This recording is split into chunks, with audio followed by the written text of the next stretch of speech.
Hi, everyone. I'm Susan Lowenberg, producing director of LA Theater Works. And today I'm thrilled to welcome our special guest, Dr. Daniela Schiller. She's a professor of neuroscience and psychiatry at the Ichan School of Medicine at Mount Sinai in New York City. As director of the school's Laboratory of Affective Neuroscience, her research concerns the discovery of the neural mechanisms underlying emotional control and flexibility. Daniela Schiller, welcome to LA Theater Works. Hello, thank you for having me. How did you get involved with the creation of what you are now? One day I got an email from Chanse. She said she's planning to write something along these lines that is related to the science of memory, and asked if she can ask me some question. We set up a meeting and we had a very interesting discussion. And that was pretty much it. Several years later, receiving an invitation for the play, for the theater itself. That was very exciting to see how it evolved from a preliminary idea to a full performance. Seeing the play was incredibly inspiring for me and kind of affected me deeply. First, it was extremely well written.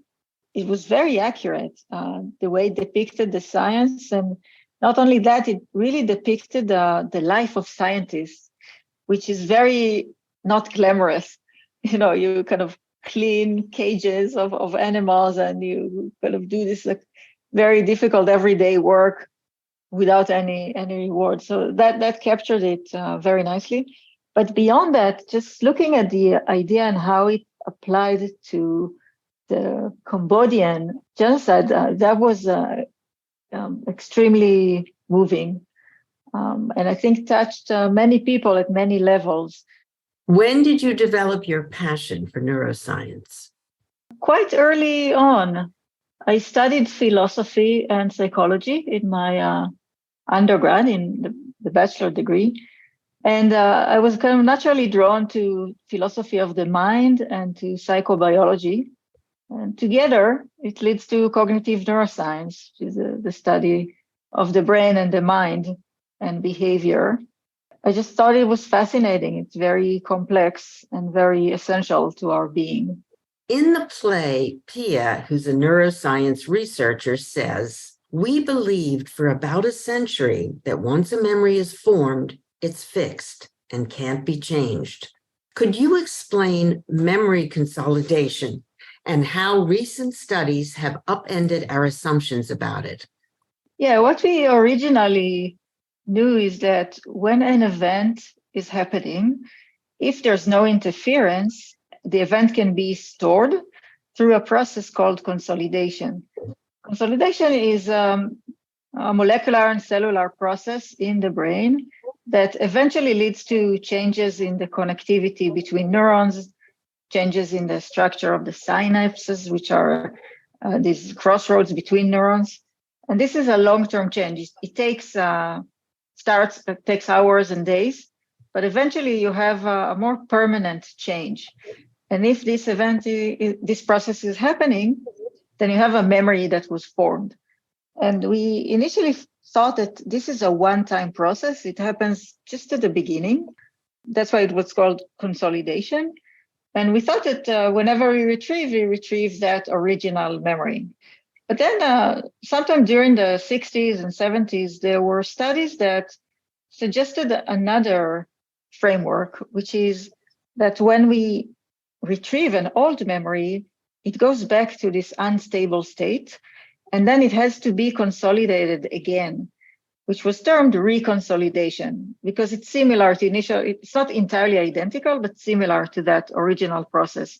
So that changes our view, because instead of having a one-time event that is formed through a one-time process, now we have changes between active and inactive states of the brain, meaning that throughout the lifetime of a memory, it goes back to unstable state repeatedly, several times. So you have windows of opportunity to modify that memory.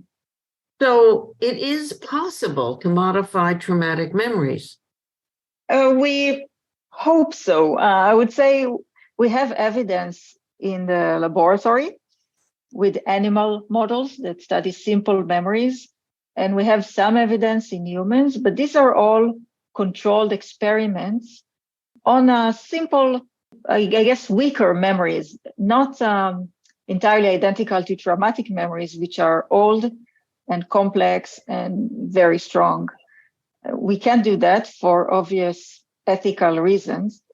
There have been some studies in clinical population trying to block the restorage of our traumatic memories, and there is some encouraging evidence.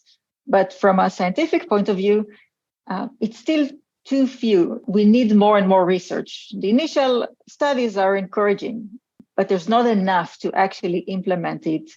Is it also a function of your personality, where some people have a very rosy outlook on life and some people have a darker, cloudier memory of life? Do the optimist and pessimist remember things differently? Probably, because our personality and tendencies and life experiences largely determined the triggers that we are exposed to, and therefore the type of memories we will retrieve. How influenced by psychoanalysis, for example, all of Freud's work with memory, is that something that you have taken into consideration when you are working with these theories? So I approach the research in an empirical way. I form a hypothesis and then test them.